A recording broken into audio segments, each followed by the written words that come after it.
Hello friends, समर्थ classes के online YouTube channel में आज एक बार फिर से आप सभी का स्वागत है।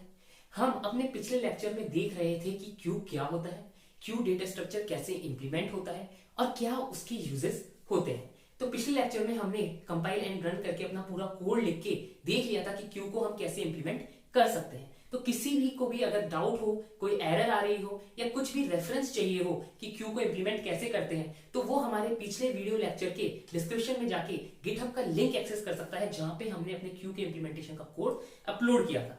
ठीक है, तो आज जो हम देखने जा रहे हैं वो क्या है, क्यू इन एसटीएल, कि एसटीएल की मदद से क्यू कैसे इंप्लीमेंट हम कर सकते हैं अपने कोड में। इंप्लीमेंटेशन क्यों पता होना चाहिए, ताकि आपके लॉजिक्स स्ट्रांग रहे, आपके बेसिक्स स्ट्रांग रहे। अगर आपका बेसिक ही स्ट्रांग नहीं होगा तो वहां पे अगर एग्जामिनर या इंटरव्यूअर आपसे कोई भी क्वेश्चन पूछेगा तो आपको वहां पे फंसा सकता है।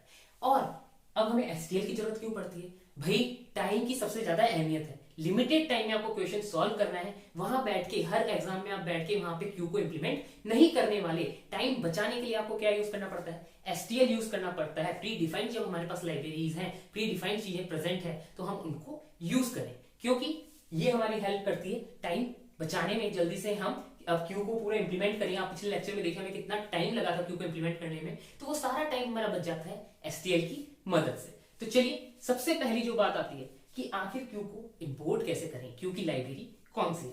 तो चलिए यहां पे मैं आपको बता देता हूं, क्यू को इंपोर्ट करने के लिए जो लाइब्रेरी है वो खुद क्यू ही है, हैश इंक्लूड क्यू। इस लाइन की लिखते ही क्या होगा, आपकी एसटीएल में जो क्यू लाइब्रेरी है वो आपकी इंपोर्ट हो जाती है। आप अब इसको अपने कोड में, अपने जो भी आपका प्रोग्राम है उसमें यूज कर सकते हैं। अब मैंने आपको एक और पेरेंट लाइब्रेरी बता रखी है कि अगर आप वेक्टर, स्टैक, क्यू डिफरेंट आपके यहाँ पे डेटा स्ट्रक्चर्स यूज कर रहे हैं, तो उसके लिए एक पेरेंट लाइब्रेरी है जो डायरेक्टली लिखते ही सारे बेसिक डेटा स्ट्रक्चर आपके क्या होते हैं, इंपोर्ट हो जाते हैं। क्या है, याद हो जानी चाहिए, अब तक हर लेक्चर में मैं आपको बताता रहता हूं, बिट्स स्लैश stdc++.h। ये लाइब्रेरी है, इसको याद रख लीजिए। इससे आपके वेक्टर, स्टैक, मैप, सेट सारे जो भी डेटा स्ट्रक्चर्स हैं वो इंपोर्ट हो जाते हैं। आपको यहाँ पे 4-5 डिफरेंट लाइब्रेरीज इंक्लूड करने की जरूरत नहीं पड़ती। ये पेरेंट लाइब्रेरी इंपोर्ट कर लीजिए और सारे बेसिक डेटा स्ट्रक्चर आपके कोड में इंपोर्ट हो जाएंगे, आप अपने प्रोग्राम में यूज कर सकते हैं। चलिए, ये तो हो गई एक बात। अब देखते हैं कि इसमें आपके एसटीएल में कौन कौन से फंक्शंस होते हैं जो आपको क्यू लाइब्रेरी प्रोवाइड करती है। उससे पहले क्या होता है, क्या क्यू हम डिफरेंट डेटा टाइप्स की बना सकते हैं। तो यहाँ पे कैसे हम डिफरेंट डेटा टाइप्स की क्यू बनाएंगे, सेम है जैसे हमने स्टैक का बनाया था, सेम उसी तरीके से हम यहाँ पे डिफरेंट टाइप की क्यू बनाने के लिए, डिफरेंट डेटा स्ट्रक्चर की क्यू बनाने के लिए सेम ही सिंटेक्स यूज करने वाले हैं। क्योंकि आपको पता है कि क्यू हो सकता है आपको यूजर डिफाइंड डेटा टाइप की चाहिए हो, जैसे हम स्ट्रक्ट नोड बनाते थे लिंक लिस्ट के केस में। हो सकता है आपको पॉइंटर्स की क्यू चाहिए हो सकता है इंटीजर की चाहिए हो सकता है स्ट्रिंग की चाहिए हो। Depending on question different type की आपको क्यू की जरूरत पड़ सकती है। तो इसलिए आपको पता होना चाहिए कि क्यू आप डिक्लेयर कैसे करने वाले हैं, जो आपकी स्टैंडर्ड टेम्पलेट लाइब्रेरी है उसकी मदद से। तो चलिए यहाँ पे हम देखते हैं, बहुत ही सिंपल है। जिस भी टाइप की आपको क्यू लिखनी है, मैं यहाँ पे एक जनरल फॉर्मेट लिख देता हूं, डेटा टाइप, जो भी डेटा टाइप हो, यूजर डिफाइंड हो या फिर प्री डिफाइंड हो, ठीक है, उसका नाम लिखिए और इसी के साथ यहाँ पे क्या लिखिए, जो भी आपको क्यू का नेम देना है उस क्यू का यहाँ पे नेम दे दीजिए। इसी के साथ क्या हुआ, आपने क्यू डिफाइन कर ली है एसटीएल की मदद से। क्यू आपने कीवर्ड यूज किया, डेटा टाइप आपने दिया कि कौन सी डेटा टाइप आपको यूज करनी है, इंट है, स्ट्रिंग है, कैरेक्टर है, और बाद में क्यू का नाम लिख दिया। ठीक है, अब यहाँ पे अगर हमें मान लीजिए कौन सी चाहिए, इंट की चाहिए, तो काफी इजी है, क्यू इंट Q1। मान लीजिए मुझे स्ट्रिंग की चाहिए, क्यू स्ट्रिंग, इसका नाम दे देते हैं कुछ Q2। अब मान लीजिए आपने कोई यूजर डिफाइंड डेटा स्ट्रक्चर बनाया, लेटेस्ट से जैसा हम नोड बनाते हैं, तो नोड स्टार अगर आपको pointer to a node store कराना है क्यू में, तो ये हो गई आपकी Q3। तो ये बेसिक क्या है, आपकी बेसिक इंप्लीमेंटेशन है या बेसिक डिक्लेरेशन है, जिसके थ्रू आप क्या कर सकते हैं, डिफरेंट टाइप की क्यूज डिक्लेयर कर सकते हैं और अपने प्रोग्राम में यूज करते हैं। तो इसके बाद ये हो गया आपका बेसिक चीज की कैसे आपको डिक्लेयर करना है।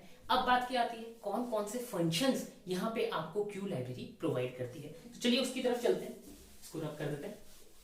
तो यहाँ पे ध्यान दीजिएगा, थोड़ा कंफ्यूज मत होइएगा।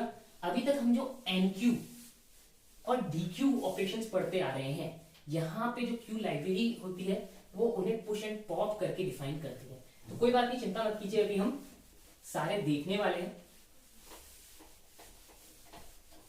चलिए सारे फंक्शंस देखते हैं हम, functions associated with Q in SQL. तो यहां पे मैं फंक्शंस डाल देता हूं।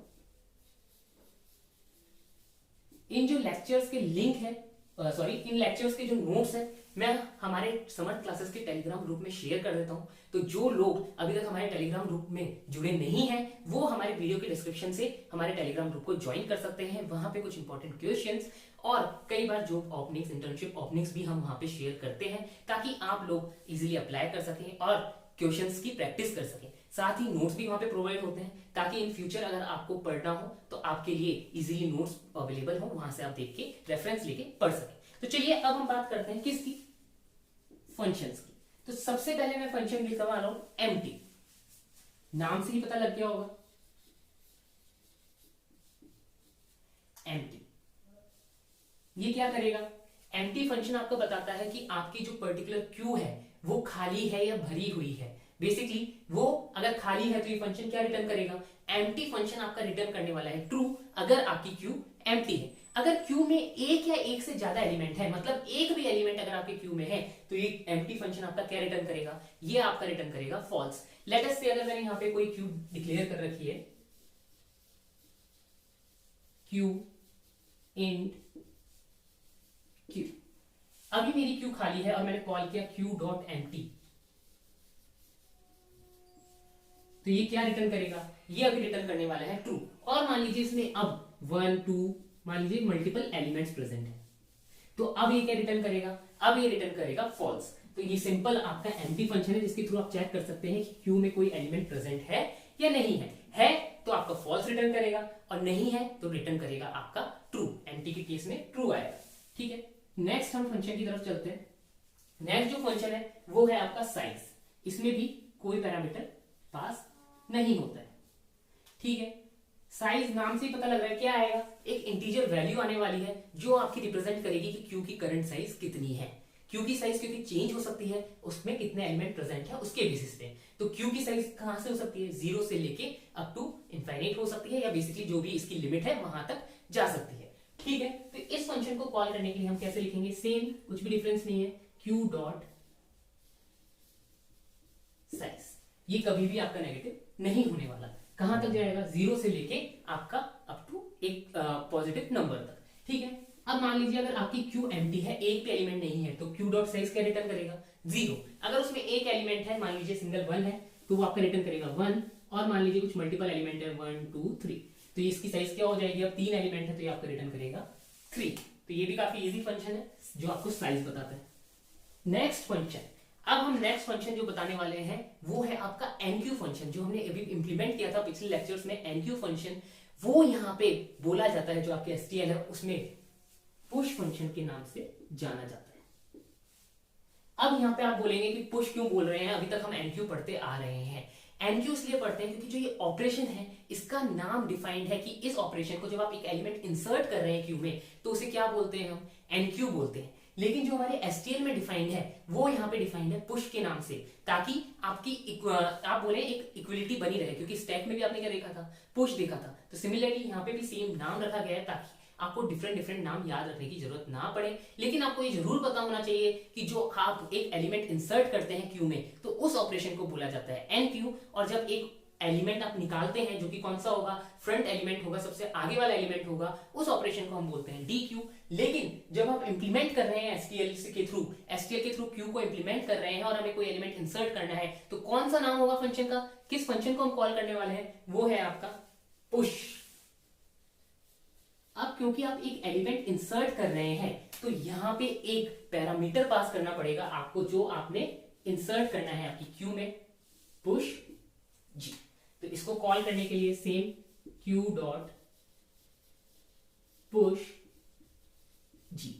अब यहाँ पे एक चीज ध्यान दीजिएगा, अगर मैंने इंट की यहाँ पे इंट डेटा टाइप की क्यू बनाई है तो ये जो आपका जी है, ये जो जी वेरिएबल है, ये किस डेटा टाइप का होना चाहिए, ये भी आपका इंट का होना चाहिए तो आप यहाँ पे क्या कर सकते हैं, डायरेक्टली टू भी पास कर सकता हूं, क्योंकि यहाँ पे मुझे पता है क्यू कैसी है, इंट टाइप की, तो यहाँ पे मैंने डायरेक्टली क्या किया, टू को पास कर दिया। लेकिन अगर आपकी स्ट्रिंग है तो आपको एक ऐसा वेरिएबल पास करना पड़ेगा जिसकी डेटा टाइप क्या होगी, स्ट्रिंग। अगर कैरेक्टर है तो एक ऐसा वेरिएबल पास करना पड़ेगा जो आपकी क्या हो, जिसकी डेटा टाइप हो आपकी कैरेक्टर। सिमिलरली जो आपकी क्यू की डेटा टाइप होगी वो वही होगी जो क्या होगी, जो आपकी एलिमेंट की डेटा टाइप होगी। मतलब जिस टाइप की क्यू है उसी टाइप का आप एलिमेंट उसमें इंसर्ट कर सकते हो। ठीक है, तो ये आया आपका पहला फंक्शन जिसमें क्या है, पैरामीटर है, आपको पता है ये क्या कर रहा है, एन क्यू ऑपरेशन परफॉर्म कर रहा है, एक एलिमेंट ऐड कर रहा है। तो कौन सा एलिमेंट ऐड करना है, एलिमेंट की वैल्यू क्या है, वो तो आपको पैरामीटर के थ्रू ही बतानी पड़ेगी, इसलिए हम क्या बोलते हैं, पुश।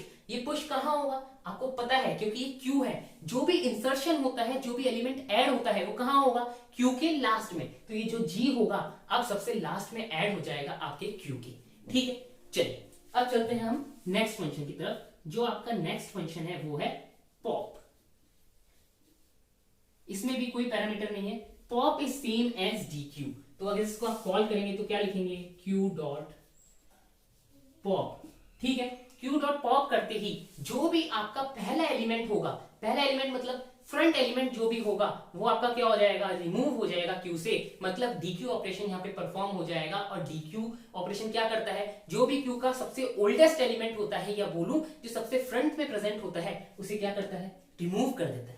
अब इस केस में एक चीज ध्यान रखिएगा, जब भी आप क्यू डॉट पॉप कर रहे हैं तो ध्यान रखिए क्या, कि कहीं आपकी क्यू एम्प्टी तो नहीं है। अगर आपकी क्यू एम्प्टी हुई और आपने क्यू डॉट पॉप किया तो आपको क्या मिलने वाला है, यहाँ पे एरर मिलने वाला है, सेगमेंटेशन फॉल्ट मिलने वाला है। खाली चीज में से आप कुछ डिलीट करने का ट्राई कर रहे हैं, वो पॉसिबल नहीं है। तो इसलिए यहाँ पे क्यू डॉट एम्प्टी फंक्शन आपका यूज आने वाला है। या फिर आप साइज भी चेक कर सकते हैं, Q dot size greater than, जब भी 0 होगा तभी आप क्या कर सकते हैं, Q dot pop function call कर सकते हैं। ठीक है, अब बात करते हैं कि अगर हमें जो पहला एलिमेंट है, क्यू का जो फ्रंट एलिमेंट है, उसे एक्सेस करना है, उसे डिलीट नहीं करना है, केवल हमें चेक करना है कि फ्रंट में आखिर एलिमेंट है कौन सा। बस मुझे इतना बता दो कि क्यू का जो पहला एलिमेंट है, जो सबसे आगे बंदा लगा हुआ है, अगर मैं बात करूं हमारे स्कूल की लाइन हो गई या रेलवे टिकट की लाइन हो गई, कहीं भी बस मूवी टिकट की लाइन हो गई, तो आप पूछना चाह रहे हैं कि मुझे हटाना नहीं है, मान लो अभी काउंटर क्लोज है, बस मुझे तो इतना बता दो कि जो सबसे आगे बंदा लगा है वो उसका नाम क्या है। अगर वो मेरा दोस्त है तो मैं क्या बोलूंगा कि तू भी मेरा टिकट भी तू ही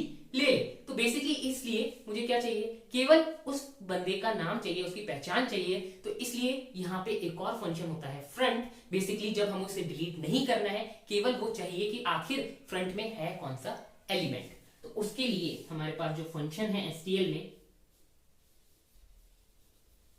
वो है फ्रंट। इसमें भी कोई पैरामीटर नहीं है।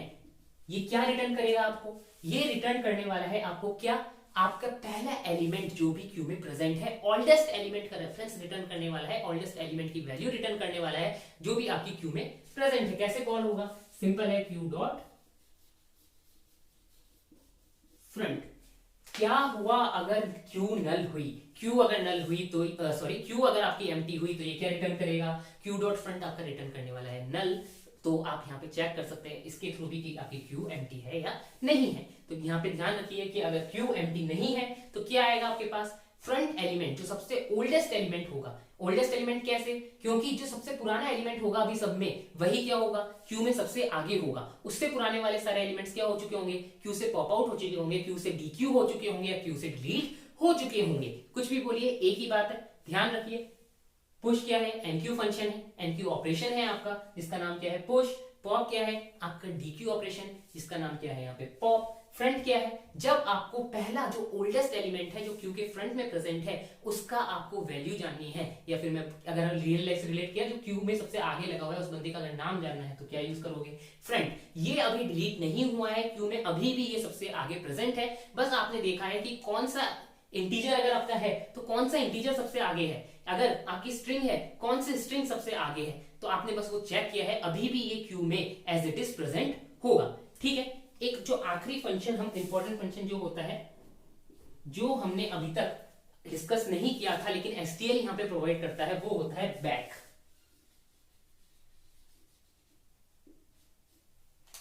अब भाई बैक का क्या काम है, बैक क्या है, पहले देख लेते हैं इसको कॉल कैसे करना है। तो क्यू डॉट बैक करके आप यहाँ पे कॉल कर सकते हैं, कोई पैरामीटर की यहाँ पे जरूरत नहीं है।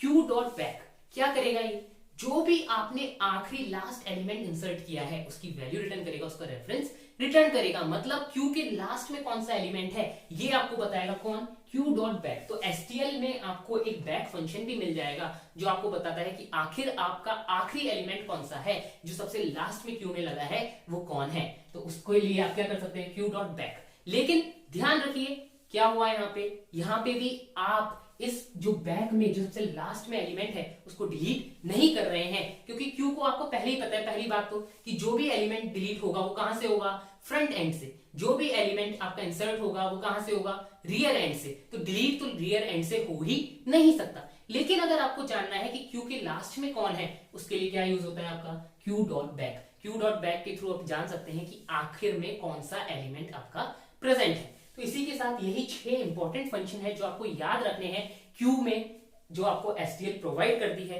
यही 6 बेसिक फंक्शंस आपके क्यू के काम आने वाले हैं। जब भी आप कुछ कोड करेंगे, लेवल और ट्रेवर्सल अगर आप करेंगे ट्री का, तो आपको क्यू यूज आएगी। तो ये 6 फंक्शंस आपको याद रखने हैं और ये सारे एसटीएल के थ्रू इंप्लीमेंटेड है, तो अब आपको क्यू की इंप्लीमेंटेशन करने की जरूरत नहीं है। कई कंपनीज जैसे सैमसंग वगैरह, कई कंपनीज ऐसी होती हैं जो क्या बोलती हैं आपको कि आप कोई भी प्री डिफाइंड लाइब्रेरीज यूज नहीं कर सकते एक्सेप्ट इनपुट आउटपुट स्ट्रीम्स। तो उस केस में आपकी ना ये जो हमने पढ़ी हैश इंक्लूड क्यू, तो क्यू लाइब्रेरी भी आप इंक्लूड नहीं कर पाएंगे, ना ही bit/stdc++.h जो पेरेंट लाइब्रेरी मैंने आपको बताई है वो भी आप वहां पे इंक्लूड नहीं कर सकते। वहां पे सिंपली आईओ स्ट्रीम लाइब्रेरी आपकी रहेगी जो इनपुट आउटपुट के आपके काम में आएगी। उसके अलावा कोई भी लाइब्रेरी आपको अलाउड नहीं होगी। तो ऐसी भी कई कंपनीज होती है जो आपको बोलती है कि भाई हमें तो ये एसटीएल यूज मत करो, सीधा खुद ही इंप्लीमेंट करो। जो भी चीजें तुम्हें चाहिए, क्यू चाहिए, वेक्टर चाहिए, स्टैक चाहिए, जो भी चाहिए वो खुद ही इंप्लीमेंट करो और खुद ही बताओ। तो उस केस में आपको हमारे प्रीवियस वीडियोस काम आएंगे जो आपको बता रहे हैं कि कैसे हम क्यू को इंप्लीमेंट करते हैं, या फिर कैसे हम जो हमने पिछले डेटा स्ट्रक्चर में देखा स्टैक को कैसे इंप्लीमेंट करते हैं। तो भाई आज के लिए इतना ही।